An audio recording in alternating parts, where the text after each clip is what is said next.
Não, você não clicou no vídeo errado. É Revolta dos Bichos, não é Revolução dos Bichos. Por favor, né? Mais Kostomarov e menos George Orwell.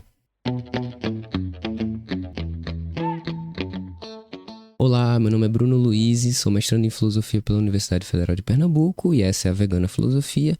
E hoje a gente tem mais uma resenha antiespecista, então você já sabe, né? Esse quadro ele é cheio de spoiler e a gente vai tentar procurar veganismo nesse livro, né? Que é A Revolta dos Bichos. Então, assim, corre para ler se você não leu, adquira o seu exemplar. Como eu já adiantei, a gente vai estar falando sobre esse livrinho aqui chamado A Revolta dos Bichos, né? É um pequeno grande livro, né? E assim, eu vou logo avisando, assim, o sarrafo tá lá em cima, assim, eu não acho que ninguém vai barrar esse conto do Kostomarov, não. Assim, a gente tá falando de uma das coisas mais veganas que eu já li nos últimos tempos. Antes da gente começar a falar realmente, propriamente do livro, do enredo, discutir suas ideias, eu tenho que mencionar uma coisa, assim, é muito difícil achar informações, conteúdos sobre essa obra em língua portuguesa. Assim, na pesquisa que eu fiz para produzir esse conteúdo, eu consegui encontrar 2 resenhas no YouTube e um mísero TikTok perdido lá entre 1 milhão de outros TikToks sobre George Orwell. Assim, é claro, foi o que eu consegui encontrar até a altura da gravação desse vídeo, né? Até que esse vídeo saia, pode ser que muita coisa mude. Felizmente, na verdade, existe uma resenha que foi publicada na Vegazeta, né? Por Davi ou David Arioch, eu não sei como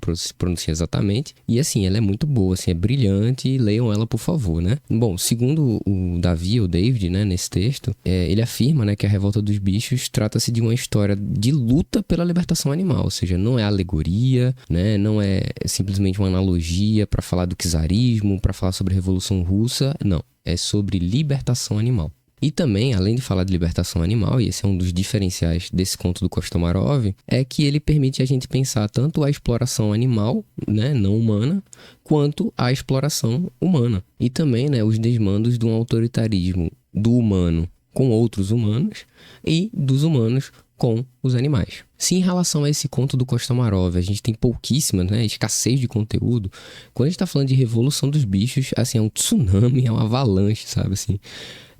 E eu acho que em grande parte, né, por que o George Orwell é tão comentado, por que a Revolução dos Bichos é tão comentada, é porque, né, a obra ela virou domínio público, né, desde 2021, então assim, todo mundo saiu publicando e um livro que já era um best-seller se tornou ainda mais best-seller. Já pra gente tirar isso do meio do caminho, né, eu acredito, assim, até por onde eu pesquisei, até onde eu li, que a semelhança entre o Orwell, né, a Revolução dos Bichos, que é uma tradução possível do original Animal Farm, que mais diretamente seria A Fazenda dos Animais, com o conto do Kostomarov e A Revolta dos Bichos, é só uma semelhança de título, somente, assim, e mais especificamente uma opção de título, que foi a opção mais famosa no Brasil, de traduzir Animal Farm por Revolução dos Bichos. Então, por isso que automaticamente a gente fica na cabeça, né? Inclusive, se você pesquisar A Revolta dos Bichos no YouTube, enfim, em qualquer plataforma, vai aparecer vídeos sobre o George Orwell, assim, não vai aparecer vídeos sobre o Kostomarov. Para você encontrar alguma coisa falando sobre o Kostomarov, você tem que botar o título e ainda colocar o nome do autor, Mykola Kostomarov. Por que essas histórias são realmente muito diferentes nos seus conteúdos e nos seus propósitos? Bom, porque o Orwell, ele tá usando os animais na sua história, né?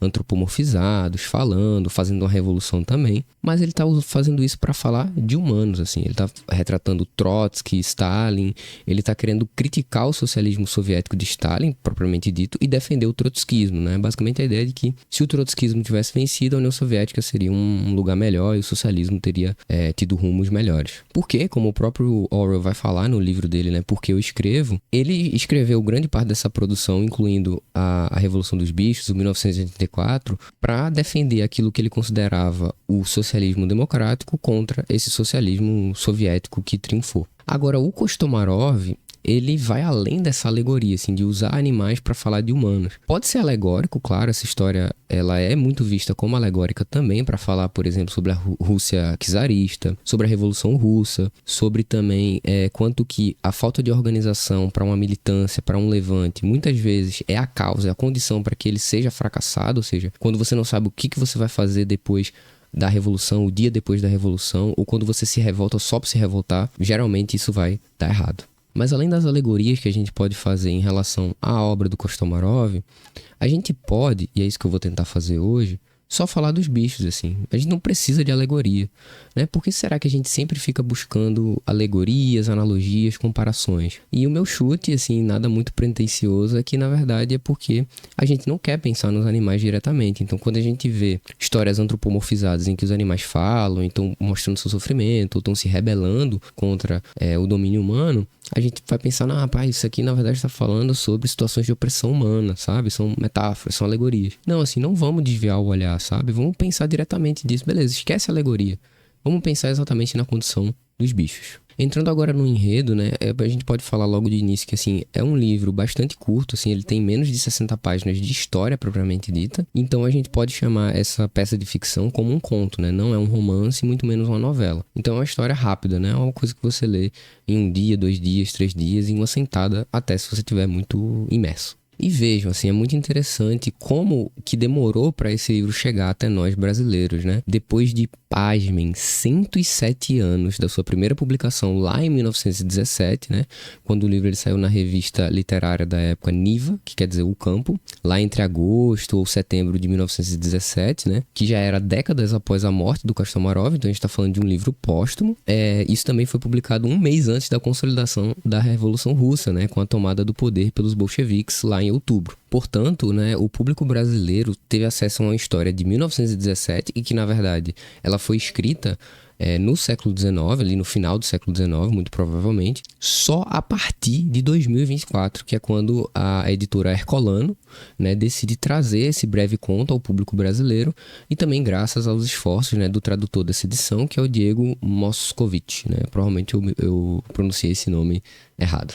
E não, o veganismo não é a intenção inicial do Kostomarov com essa história, com esse livro, né? Na verdade, tem 2 interpretações mais correntes sobre essa história. A primeira interpretação, ela na verdade ela foi cunhada, né? E ela é bastante enviesada, né? Por essa revista, O Campo, né? Que lá em 1917 publicou primeiro essa história, né? Na verdade, o Império Russo, ele já estava muito desgastado e ele estava já temendo, né? Os protestos dos trabalhadores que já estavam acontecendo e que aquilo ali se transformasse em uma revolução. E aí é onde entra o conto do Kostomarov, porque uma história que tematiza uma tentativa sem sucesso de levante e que também, como a gente vai ver, ela vai ser severamente punida no final da história, pode servir como o quê? Como um alerta contra as inclinações revolucionárias, né? Ou seja, assim, se tá pensando nisso, assim, não faça porque vai dar merda, assim. Obviamente essa intenção editorial de apaziguar os ânimos e impedir a revolução não teve sucesso, né? Porque como a gente bem sabe nos livros de história, né? Em novembro, né, os soviéticos tomam o poder e a gente tem de fato a consolidação do regime soviético. E há também uma segunda interpretação, e essa sim é mais fiel às intenções do Kostomarov com a obra, e basicamente é interpretar essa história como uma fábula crítica à tática adotada pelo partido Vontade do Povo, né, ao qual Kostomarov era simpatizante, para fazer uma crítica a essas táticas, assim, de você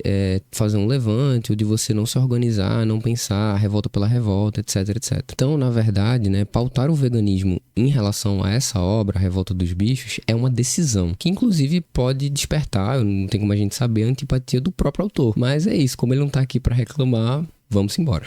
O conteúdo deste conto, né, é uma carta escrita por um fazendeiro da pequena Rússia, região onde hoje fica a Ucrânia, endereçada a um outro fazendeiro, né, da grande Rússia, né, como era chamado São Petersburgo. Bem, você pode pensar, pô, carta é algo banal, assim, o que diabos tem nessa carta de tão interessante, digno da gente sentar para ler? Um levante dos bichos da fazenda, desse fazendeiro escritor, contra os seus próprios amos, né? Ou melhor, né, na verdade, uma tentativa, uma centelha disso. Tudo começa, nos relata o fazendeiro, com pequenos casos de insubordinação e desobediência entre os animais domésticos da fazenda. Não só isso, mas também o fato de que, lá em sigilo, os bichos estavam mancomunando uma revolução. Agora é o que fica interessante, assim, como diabos a gente humano pode saber que os bichos estavam mancomunando alguma coisa, se é que estavam. É nesse ponto que entra o personagem Homel, que é um dos funcionários da fazenda, bastante especial. Ele é descrito como um sábio do interior, analfabeto, e que na verdade nunca encostou em um livro sequer. Mas Homélco tinha uma coisa muito especial, uma habilidade única. Ele literalmente fala perfeitamente e entende também a língua dos bichos. Pelo fato de que a gente humana, em geral, não entende o grunhido dos bichos, a gente pressupõe que eles não têm linguagem, tampouco fala, pensamento e tal. Lê do engano. Existe apenas uma barreira de tradução, uma curva de aprendizagem para a gente poder falar animalês. Para Homélco, o mugido dos bois, o balido das ovelhas e o grunhido dos porcos são palavras, significados e sentidos. Homélco ultrapassou essa barreira que separa a linguagem humana da linguagem animal pelo trato e lida cotidianos com os animais. Desde berço, desde que ele usava fralda, ele estava entre os bichos. Portanto, depois de décadas de curso intensivo, ele se tornou um mestre em interpretação e tradução das ideias dos bichos. E é isso, os bichos não só estavam mancomunando, como eles estavam tramando um levante pela sua libertação contra os domínios e a tirania dos humanos. Graças às habilidades únicas de Homélco, a gente consegue acompanhar em detalhe, na boca dos próprios bichos, o que eles estavam pensando. E aí, que o fazendeiro ele vai relatar 2 discursos que serviram como lenha na fogueira para iniciar a revolução. Primeiro houve o discurso de um touro entre os bovinos, e depois a gente vai ler um discurso do cavalo alazão para os equinos. Ambos os discursos eles são bem parecidos, tanto em forma quanto em conteúdo. Eles denunciam as diferentes formas de exploração e injustiças a que cada grupo sofre, os bovinos e os equinos, diariamente, e há muitas gerações também. Mas, por outro lado, eles têm uma espécie de injeção de ânimo e autoestima, ou seja, eles demonstram o poder e a força dos bichos frente à fraqueza e mediocridade humana, Basta você pensar quantos humanos são necessários para segurar um cavalo ou um touro. Funciona que é uma beleza o discurso dos 2 líderes, Tanto os bovinos quanto os equinos, eles acabam se unindo e eles começam a rumar em direção à casa do fazendeiro. Nesse ponto, o Homélco, ele sai correndo e vai direto na casa do seu senhor alertar. E prontamente, ele pega em armas e coloca os cachorros, os fiéis amigos do homem, como forças antirrevolucionárias. E foi muito importante acionar os cães, porque os suínos, os javalis e porcos, também entraram na briga. Eles decidiram invadir a mansão pela horta e pelo jardim, destruindo o trigo e as rosas. Depois disso, a gente fica sabendo que os aviários também se revoltaram. E é isso, o negócio tá acontecendo, no meio da loucura, do Deus nos acuda, o Homélco ele vai ter um plano mirabolante e genial, uma espécie de última cartada, o tudo ou nada. Eu posso convencê-los do contrário. E se eu, Homélco, falasse com os bichos? E se eu os convencesse de que, na verdade, eles só têm a perder com a libertação e que a tirania humana, na verdade, é uma bênção? Porque na natureza, um bando, por exemplo, de galinhas ou frangos, se fosse atacado por um coiote, iriam morrer todos. Mas talvez seja melhor que eles sejam dominados pelos humanos e que de vez em quando, uma vez ou outra, o cozinheiro venha e pegue um deles para fazer uma canja. E isso vai se repetindo em cada um dos revolucionários, em cada grupo. Com os equinos ele vai convencer, os bovinos ele vai convencer, as ovelhas, os porcos. E é isso, o plano é um sucesso. Um a um, cada grupo de animal, o Homélco vai dissuadindo. No fim das contas, literalmente todos vão desistir. Inclusive os bovinos e os equinos, que eles tinham decidido viver livremente no ermo, no campo, até o ponto em que chega o inverno e o desespero começa a bater entre eles, Moral da história, os líderes, os agitadores da revolução serão brutalmente punidos. O cavalo, o alazão, ele vai ser castrado e servir como burgo de carga. Já o boi, ele sofrerá a pena capital de ser morto por espancamento. E o Homélco, frente a toda essa história, promete nunca mais descuidar para que isso nunca mais volte a acontecer. E é isso, final feliz, revolta evitada. Bom, agora a gente pode finalmente passar para a discussão desse enredo. E eu considero, sem arrudeios, que A Revolta dos Bichos é uma obra-prima da literatura animalista, de ficção vegana, do imaginário antiespecista, chame do que quiser. É uma obra vegana até a última página. Isso não porque os seus personagens sejam veganos, tampouco porque a sua mensagem final seja a vitória dos animais. A libertação não aconteceu, o levante foi frustrado, mas justamente por isso, por esse final ser basicamente a realidade, a vitória constante dos humanos sobre os animais. Até porque, se a gente parar para pensar um pouco, os animais que são domesticados e estão servindo para a criação de comida e etc., eles tentam se revoltar a todo instante e à medida do possível, com suas lágrimas, com seus gemidos de dor, com seu desespero de quem sabe que está na fila da morte, mas ninguém ouve. ou melhor, decide ignorar, olhar para o outro lado, tapar os ouvidos. Se a gente pensar ainda um pouquinho mais, a gente consegue perceber que o Homel, ele é parecido com grande parte da humanidade. É um sujeito que vive entre os animais, que gosta dos animais, que ama os animais, por que não, mas que também os oprime e colabora com a sua exploração. Quando eu li o livro pela primeira vez, eu pensei justamente que o Homelco, ele se tornaria um aliado dos bichos, né? Que ele fosse mudar de lado ao longo da história. Pô, bicho, assim, ele fala a língua dos animais, ele sabe as dores dele, ele ouve isso da boca dos bichos, do bico deles. Como que esse cara é vegano, assim? Na verdade, se você for analisar, foi justamente por conta dessa capacidade única dele de tradução, de entender a linguagem animal, que os humanos foram capazes de entender o que os animais estavam tramando e assim justamente tecer paulatinamente o desmantelamento do levante com falsas promessas e boa retórica. Como isso é possível? Mas aí a gente lembra, né, que a maioria da humanidade também ama alguns animais, como gatos e cachorros, e considera outros como recurso,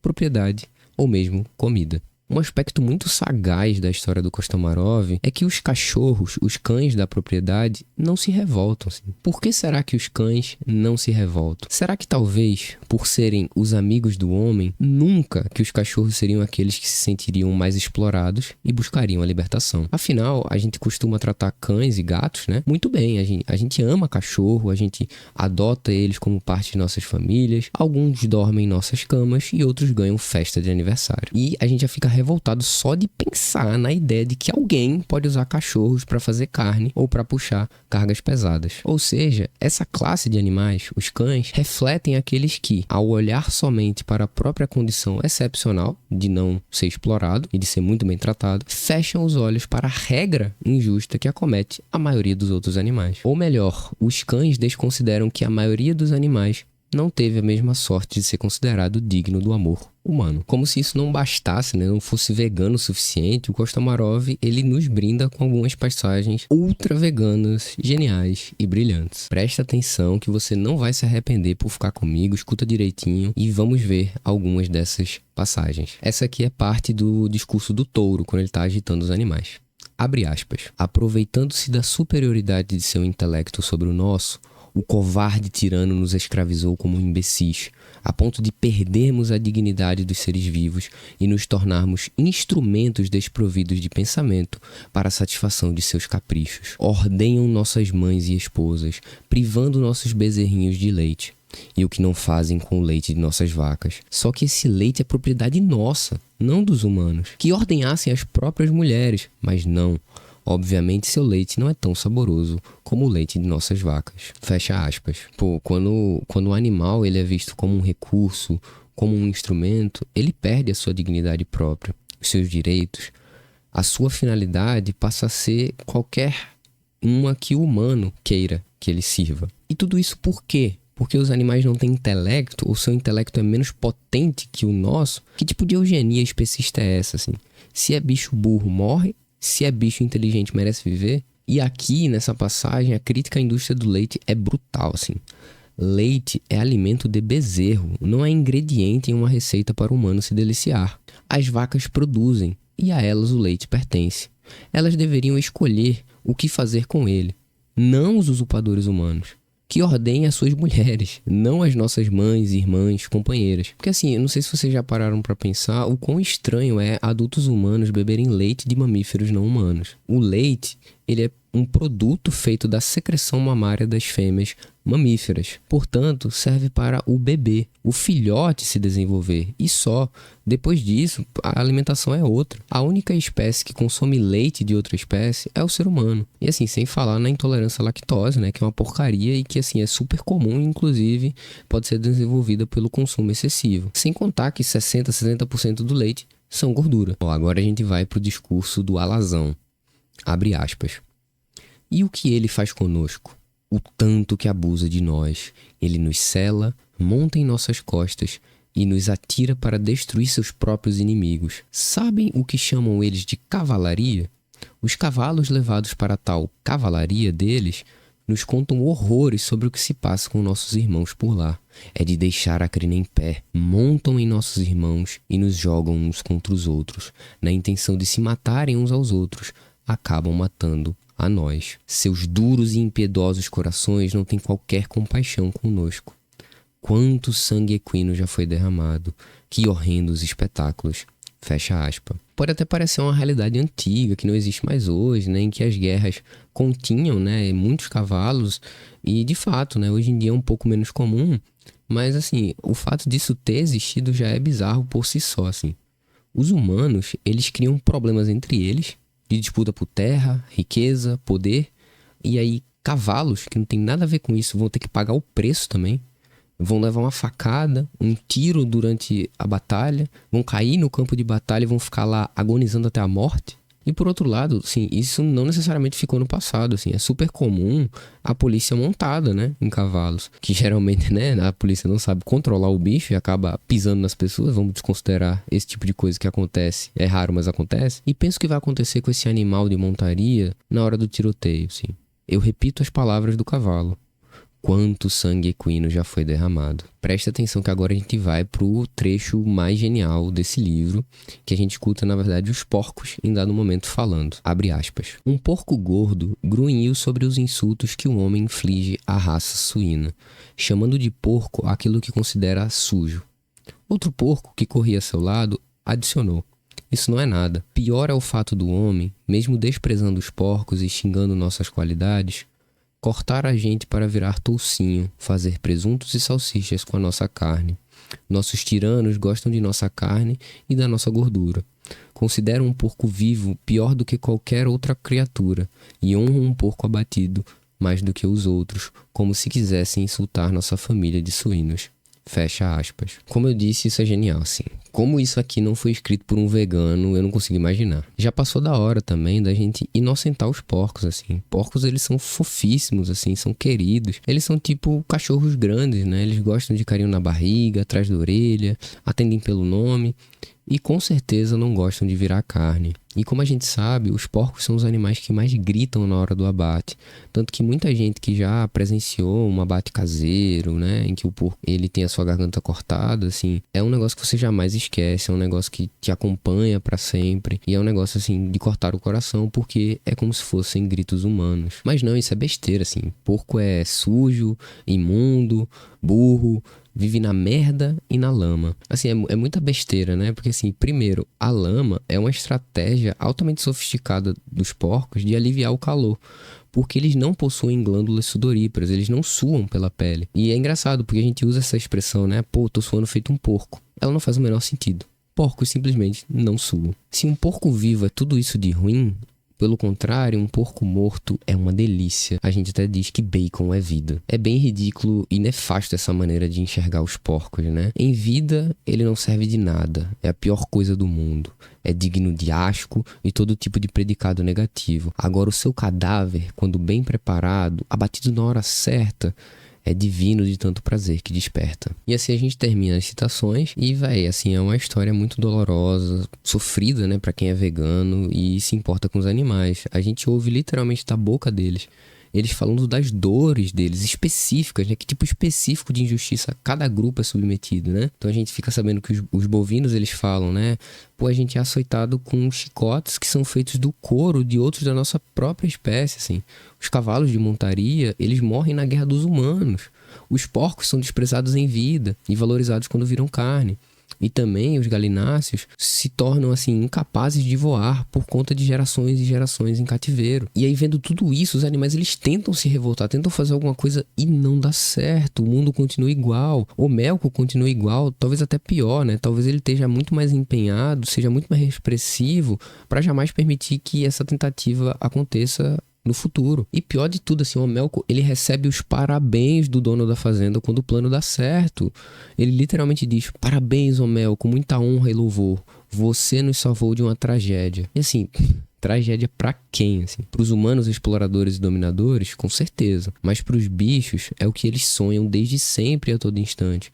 Não é uma tragédia. É a melhor coisa que poderia ter acontecido. Quem sabe um dia a gente possa converter a derrota dos bichos em vergonha para os humanos, e a vitória dos humanos em também vitória dos bichos. Bom, era isso, minha gente, né, que eu tinha preparado para hoje. Eu sou fã dessa história, acho que já ficou muito claro, né? Eu já li em 3, 4 vezes essa história, eu sempre retorno a ela. É muito difícil esquecê-la, né? E pra mim, assim, eu vou logo avisando, assim, pra mim, esse conto do Kostomarov tem que virar adaptação cinematográfica pra ontem, né? Se tem algum diretor vegano aí me ouvindo, vamos embora, vamos fazer isso acontecer. Não perde tempo, que essa história é mais vegana do que muito documentário, assim. É claro que isso é uma provocação, eu tô dizendo que essa história pode tocar muito mais o coração das pessoas do que documentários extremamente gráficos. Também, pra mim, isso é livro de cabeceira pra todo mundo levar pra qualquer lugar e indicar pra todo mundo ler, assim. Talvez, lendo mais Kostomarov, a humanidade, o humano, o mais perverso de todos os animais, deixe de lado a sua crueldade e abrace os bichos, como o Melco deveria ter feito, mas não fez.